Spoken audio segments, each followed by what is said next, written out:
This happened in 1976, when I was 10. It isn't very dramatic, but it was quite scary enough for me. I was at a Convent boarding school in rural Norfolk, UK. The school was shaped like a squared-off C, with the fourth-year classroom at the bottom right at ground level with the third-year classroom, between it and the rest of the school. A corridor ran from the fourth-year classroom and past the third. It had a strip of window at the top, but above my head height, so I couldn't see into the classroom from outside. At weekends, the pupils were allowed to watch TV after tea and before bed. Toward the end of the tea, 2 girls would be sent to the fourth-year classroom to put chairs out, as this was where the only TV was. One winter evening, my friend Geraldine and I were chosen for this job. I finished tea before her and set off for the classroom. I got into the fourth-year classroom, and before I could put the lights on, I heard something from the third-year room I had just passed. It sounded like shuffling, and desks being nudged, and chairs moved.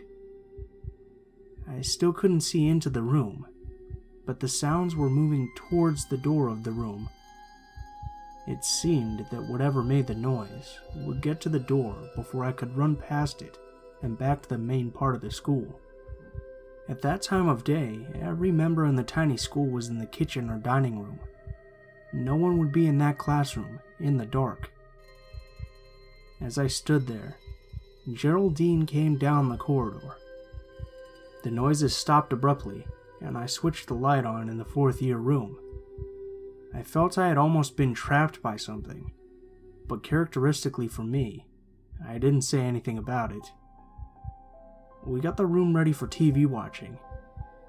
Later that winter, a couple of third-year girls had permission to go into their classroom after dark to fetch something.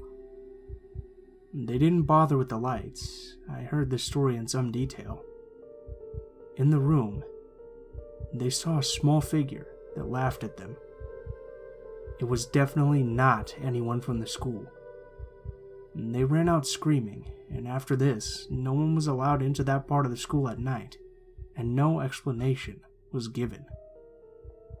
I'm just glad I never got to see whatever the hell it was. This happened between August and December of 2012 in Arkansas. I admit, I'm an amateur ghost hunter. On one ghost hunting trip to an old hospital, I witnessed something very strange. It was lying on the filthy floor watching us.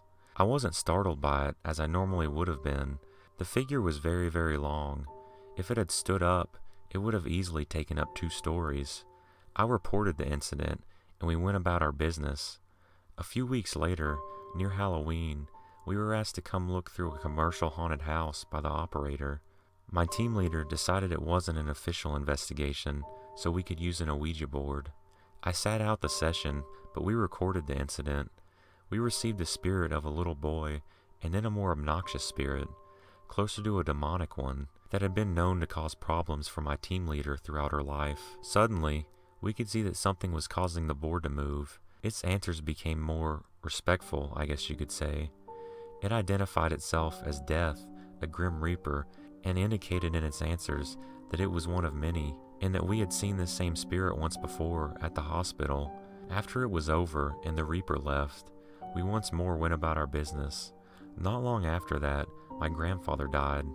About 8 hours before, I was falling asleep and saw a very large, tall figure in my room. It was hunched over to avoid hitting the ceiling. It looked just like the Reaper I had seen.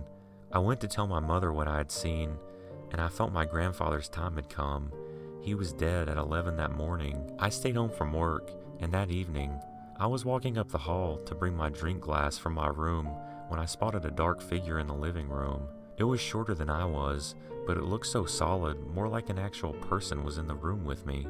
I thought that someone had broken into the house and froze. The figure saw me, turned to face me, and headed my way. It opened its arms and jumped at me, just as I threw the hall light on to see nothing in the room with me. I freaked out and ran back to my room and sat on the bed, staring at the door for an hour.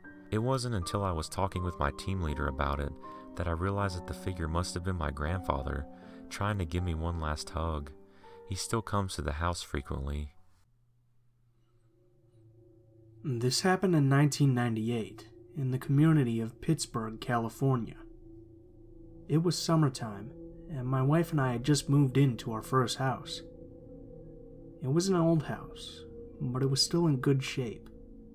The only thing that needed some attention was the front and backyard. They were overgrown with weeds and bushes. The previous owners designed the front to look like Arizona. Instead of grass, they planted a variety of cacti and other desert plants. They had rocks placed in a way that formed a trail that went over a dried creek courtesy of a homemade bridge. They even placed skulls of cattle here and there to give it a bit more authenticity. It was alright, but we wanted grass. We knew it was going to be a lot of work for just my wife and I, so we called our good friend David to see if he could lend us a hand. David was a hard worker and a handyman. He could do a lot of things. He knew how to drywall, paint, landscape, tear down, remodel. He could even do some electrical and some plumbing work. Besides, we hadn't seen him in a long time. So I called him, and he said he'd come over the next day to help out. He arrived early in the morning, ready to go. I told him what we wanted to do, and he chipped in with some advice on what would be the best way to go about it. My wife Tina and I decided to have a barbecue at the end of the day, and drink some beers and catch up on some things. While Tina and a friend of hers went shopping, David and I began the work. As usual, David was doing his thing, kicking up a lot of dust as he proceeded pulling up cacti, weeds, stones, and throwing them into a trailer I had rented. I was leveling the ground that David had cleared with a hoe and shovel. It was then that David went to the part of the yard that was next to the sidewalk and street. I was on the opposite side that was next to the fence that separated my house from the neighbors. It was starting to get hot, and I remember David taking off his shirt. Then as I watched him, he looked in the direction towards the side of the house. Suddenly, this expression came over his face, as if he'd just seen a terrible accident. His eyes were wide, and it seemed like he was saying something to himself. He threw his shirt on the ground and ran forward towards what he was seeing, until he disappeared around the side of the house. I quickly ran over there too, but when I turned the corner, David wasn't there. I opened the gate in the fence that led to the backyard, but he wasn't there either. I went back to the front and looked around some more, at the same time calling out to him. Then I searched inside the house, but David was nowhere to be found. I kept looking for him until Tina arrived. Soon, we were all looking for David. At one point, we thought he might be playing a joke and hiding from us, but that wasn't likely, because more than 2 hours had passed, and he wasn't the type to carry a joke on for that long, especially when there was work to be done. We expanded our search to include the whole block. We checked convenience stores, we called friends, we even asked strangers if they had seen him. David would have been easy to remember if they had seen him, because physically he stood out. He was tall, lanky, and had a long ponytail. No one had seen anyone fitting that description. We couldn't figure out what could have happened to David. Maybe he'd hopped on a car that pulled over and he would return later, but that just didn't make any sense to us. We continued our search for the next several days, which included many of his friends. We also put out flyers with his picture on him. There was just no sign of him. We didn't involve the police because David had some warrants out on him. All we could do was hope that he would turn up. It's like he just disappeared. We kept an eye on his car, which he had parked in front of our house. Eventually, we moved it inside the garage for safekeeping. That day long ago, David saw something startling just before he vanished without a trace. What he saw, I don't know.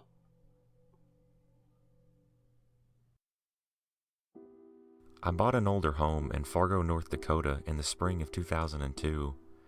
At first, I didn't pay any attention to the noises and the lights flickering because of its age. In the first few weeks, I would see someone run by my window in the backyard. I would run out and try to catch them, but never saw anyone and wondered how they could run down the side of the house so fast.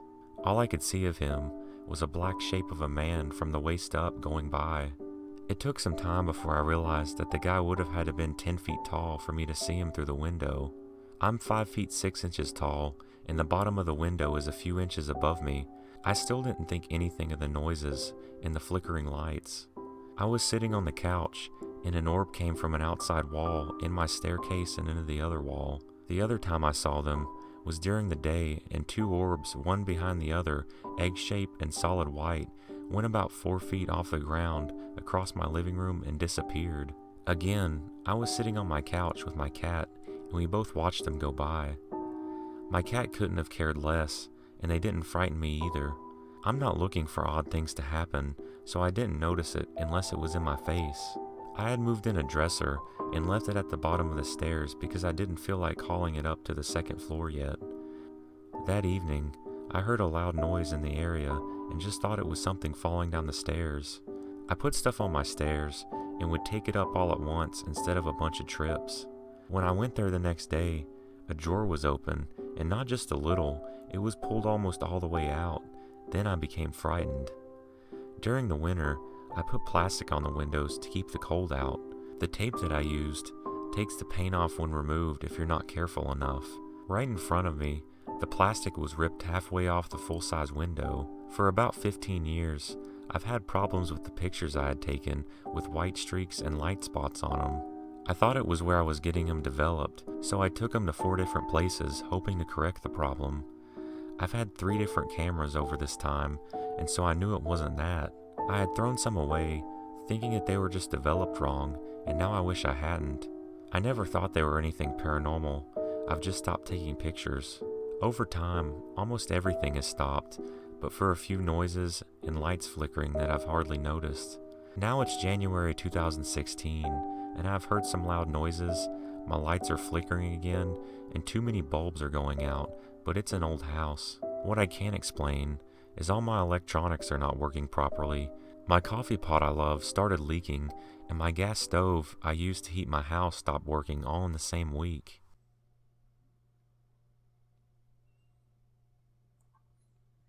What's up, guys? Blue Spooky here, as always. I just wanted to thank you guys for watching, especially if you made it this far to the end. Sorry that this episode's a little shorter than usual. I've been a little bit busy lately, which is part of why I haven't been able to put out as many videos lately. But hopefully that's going to get fixed up soon, and we're going to get back to our regular schedule real quick here. Joining me this episode was the Horror Dimension. He's actually one of my favorite guys, and one of the inspirations for why I started this channel in the first place. So I'll have a link to his channel in the description below. If you liked his narrations, be sure to check him out. As always as well, there will be links to all of my social media, including Facebook, Twitter, and my Gmail in the description below. If you have any stories you'd like me to read, or any stories that you'd like to send in yourself, feel free to shoot me a message on any of those, and I'll try to respond as quickly as possible. If you have any constructive criticism, please feel free to leave it in the comments below, as I'm always looking for ways to improve the channel. Thank you guys for watching, and I hope you have a great day.